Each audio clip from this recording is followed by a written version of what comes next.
اخر نجمه لمعت في سماء المنتجات المصريه ازوزه سبيروس باتس. كل الناس بعد الاحداث الاخيره اتجهت لدعم المنتجات المصريه بديلا عن المنتجات المستورده، والعملات الاجنبيه اللي اغلب الناس اتجهت لمقاطعتها. لكن في وسط ده كله كان في علامه مصريه مميزه هي اللي كانت متصدره المشهد، واللي فجاه بقت كل الناس بتدور عليها بعد ما اتنست لفتره طويله. مش دي اللي كنتوا بتتريقوا عليها زمان؟ دلوقتي بقت البريمو. لدرجه ان اخر مشهد ظهرت فيه كان في فيلم سمير وشهير وبهير كده على استحياء، اللي هو احنا وقتها كمان انا لحد دلوقتي كنت فاكره ان هي قصدهم على سبارس اللي هي سجاره، بس بتاع الكشك اتلخبط او احنا ما سمعناش كويس مش عارف. الدبانه اللي عمرها بعمر دول الجمهوريات لسه موجوده بينا دلوقتي كانت المنافس الاقوى لكوكاكولا في القرن العشرين. قبل ما نكمل كلامنا يعني خلينا نعرف يعني ايه ازوزه وايه سبيروس باتس اللي ظهر في حياتنا فجاه ده. يا ريت يا جماعه في الكومنتات تقولوا لنا هي فعلا مشهوره باسم الدبانه، لان انا سمعت الناس برضو بتقول بنسميها النحله الكيرفي. في الكومنتات يا ريت انتوا تعرفونا انت بتحب تقول عليها ايه. هو ده بقى اللي عملناه في الشغله بنت القعده دي. سباتس هو اول مشروب غازي ظهر للناس سنه 1909 على ايد الخواجه اليوناني نيكولاس سباتس، واللي كان عايش في مصر وتحديدا في مدينه الاسكندريه. ابتداها في معمل صغير في اسكندريه وبعدين نقل للقاهره، وكان المعمل بتاعه في رمسيس.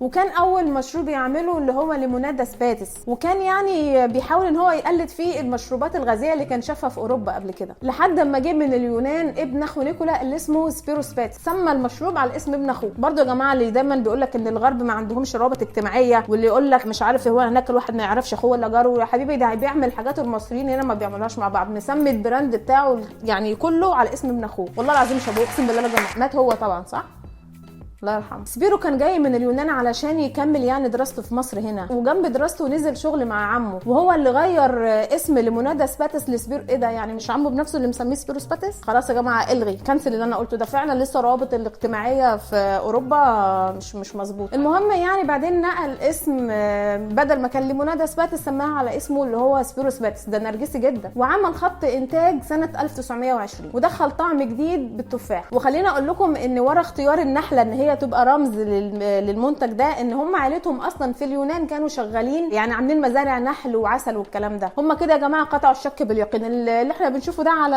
ذات سبيروس باتس دي نحله كيرفي، بس المصريين يعني استسهلوا وسموها دبانه، يمكن كمان علشان في العقل جمع عند المصريين ان الدبانه دي حاجه موجوده من قديم الازل في مصر يعني، وخصوصا انها كانت رمز من رموز مصر القديمه، وكان بيتم استعمالها دايما في النياشين العسكريه في مصر القديمه، زي النشان اللي اداه الملك احمس للملكه اياح حتب كتقدير يعني عن دورها في الحرب. طبعا سبيرو يعني ما راحش عمل خط انتاج كده وسكت بقى مستني الناس بقى تشتري منه وخلاص. هتقولوا طب يا زوزة يعني عمل ايه مثلا عشان يبيع؟ هقول لكم ببساطه شديده عمل حمله اعلاميه، ومن وقتها اشتهرت بقى ونفست كوكاكولا، ومش هينفع اقول اسماء الحاجات المقاطعه دي. من ساعتها بقى نافس بقى كل الناس ان هم الوحشين اللي كانوا بييجوا مصر هنا يبيعوا مياه غازيه، وده كمان اللي شجعه وخلوا عنده القدره ان هو يقدر ان هو يضيف اطعمه جديده غير الليمونادا والتفاح. بعدين زود بقى الرمان والجريب فروت والجنزبيل، يعني الجنزبيل من كتر ما هو وحش الحقيقه يا جماعه انقرض يعني ما عادش بيتعمل. فضل الليمون والتفاح الاخضر هما اكتر حاجتين متميزين يعني، حتى لدرجه ان هما وصلوا القصور الرئاسيه، لدرجه ان الملك فاروق من كتر اعجابه بيها كان بيعتبرها ان هي المشروب الاول اللي بيعبر عن مصر وثقافتها. وفي سنه 1941 فازت سبيروس بات في المعرض النوعي للمنتجات المصريه، وسلمهم الجائزه وقتها الملك فاروق شخصيا. في الوقت ده سباتس كان بينافس حوالي 56 مصنع، وفضلت الشركه يعني على حالها لحد سنه 1998. يعني انا لما كنت بقول على السكر اوكر باين ايوه يعني كان عندي يا لهوي هقول رقمي الحقيقي، لا مش هقول عمري. انت خلي بالك انت ماكر عايز تستسلمني عشان اقول لهم عمري الحقيقي. لحد ما قرر عطوان بخيت صاحب شركه سبسه انه يشتري الشركه. هو ايه حوار سبسه وسباتس؟ اعتقد يا جماعه ان الناس هنا في الوقت ده كلهم سواء مصريين او غير مصريين كانوا متاثرين بالحضاره المصريه القديمه، زي ما احنا عارفين ان هي القطه في مصر القديمه كان اسمها بس. حتى اليونانيين برضو كانوا متاثرين لدرجه ان الراجل اللي اسمه طب هو ازاي اساسا اسمه نيكولا عرف منين يسمي سباتس ده؟ واضح يا جماعه ان فعلا اللي بيجي مصر يعني بيتاثر بيها. خليني اقول لكم من دي يعني كده ايه هبدا اجتهاد مني كده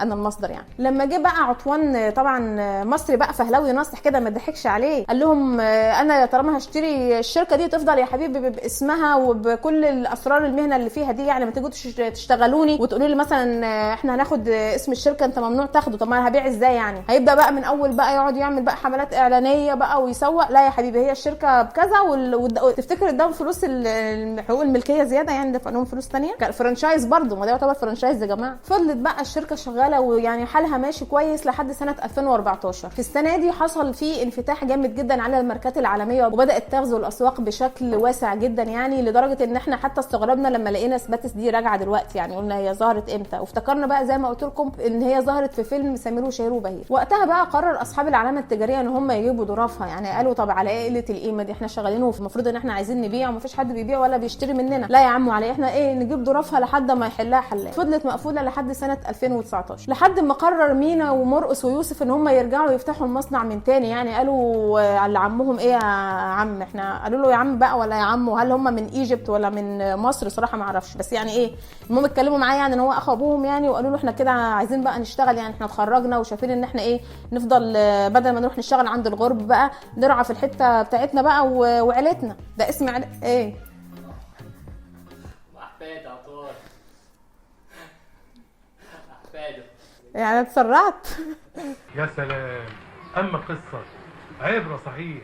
المهم اتكلموا معاه يعني ان هو اخو ابوهم يعني، وقالوا له احنا كده عايزين بقى نشتغل، يعني احنا اتخرجنا وشايفين ان احنا بدل ما نروح نشتغل عند الغرب بقى نرعى في الحته بتاعتنا بقى وعيلتنا. رجع المصنع يشتغل كده، ولكن يعني ايه زي ما نقول فتح على الحركرك كده، يعني يجي مثلا صاحب الكشك يروح يقول والنبي يا استاذ مرقص انا عايز منك 4 ازايز تفاح و4 ازايز ليمون، مش 4 كراتين 4 وحدات، فاهمين؟ يعني كانت على الله حكايتهم خالص. كان انت يعني تشوفهم كده يا صعب قال تبقى عايز تدوم 5 جنيه في ايديهم ولا حاجه. جت سنه 2023 ويحصل العمر ما اي حد كان يتخيله. يعني انت رحت قلت مثلا لمرقص فكره في 2023 هتعملوهم، يلا هم لا حسد او بحسد يعني زي ما بيقولوا مشجعين الكوره، سباتس عملت ريمونتادا في السوق المصري، وده بعد ما حصلت المقاطعه للمنتجات المستورده. فالناس وقتها يعني سالت نفسها قالوا يا ترى ايه المشروب الغازي المنافس للمنتجات الاجنبيه دي اللي احنا بنحبها علشان تظهر سباتس، وتفكر كل المصريين بالمشروب اللي كان زمان موجود وما كانش حيلتهم غيره اصلا، وتنتشر على نطاق واسع جدا وترتفع مبيعاتها 350%. يا لهوي ده تلاقيه عملهم، يلا هم لا حسد او بحسد يعني، لدرجه ان المصنع ما بقاش قادر يوفي احتياجات السوق يعني، ولقيناهم بيطلبوا على وسائل التواصل الاجتماعي موظفين بقى جوه المصنع ومندوبين مبيعات ومسوقين بقى في المحافظه، مش محتاجين مسوقين، ها يلا تاخد على طول خد عرقك وصل وخد عرقك يعني. ومع رجوع الذاكره المصريه لسباتس قدر المصريين ان هم يقفوا ورا الدبانه اللي عمرها فوق ال100 سنه، وبدايتها كانت وقت ظهور شخصيات عظيمه جدا يعني زي الزعيم الراحل سعد زغلول. فوقوف المصريين دلوقتي يعني مع سبيرو سباتس والعلامه المصريه دي لان هم شافوا فيهم علامه مصريه تراثيه وعريقه بيمتلكها مصريين زيهم، وكمان بتتصنع جوه مصر وبايادي عامله مصريه، والفلوس اللي هتدفع فيها هترجع كمان لجيب مواطن مصري. وبدا عدد من المصممين ان هم يعملوا لشكل الازازه يعني تصميمات جديده، وعدد من الشباب يعني عملوا اعلانات مجانا ليها. انا متهيألي كمان محمد سلام تصور، هو اللي تصور او عاملين له مش عارف، شفت صوره كده عامله الاف اللايكات والتعليقات، مش عارفه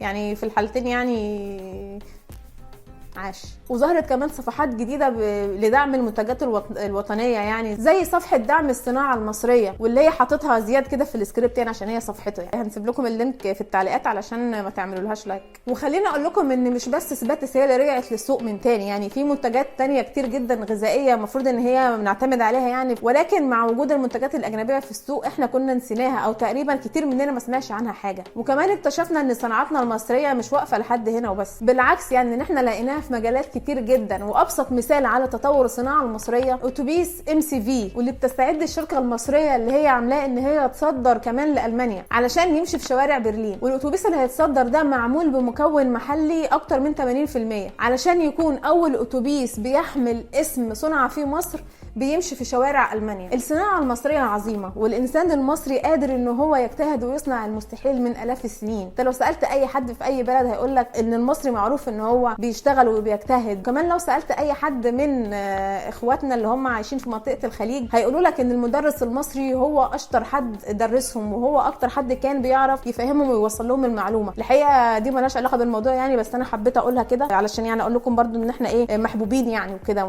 وشاطرين، يعني مش بس في مجال الصناعه بس، احنا في كل المجالات مسيطرين وايدينا خلاص يا عم انا اسف، خلاص كمل الموضوع. هنقول ايه؟ في الاخر عايزه اقول لكم ان المصري يعني يقدر ان هو يساعد منتج بلده، وان هو يفضل مع منتجاتها الوطنيه واقتصادها المصري، وطبعا بالتالي يعني هيفتح ابواب رزق بقى لينا كلنا، يعني مش هو بس اللي هيستفيد، ولا ابوه ولا امه ولا بنت، كلهم هيستفادوا طبعا. الحقيقه يعني انا مش عارفه ايه لازمتها دي في الاخر كده، بس انا لازم يعني قلت اقول حكمه كده، يعني خلي بالكم من نفسكم، وخلي بالكم على منتجاتكم المصريه. كل الحب، شكرا.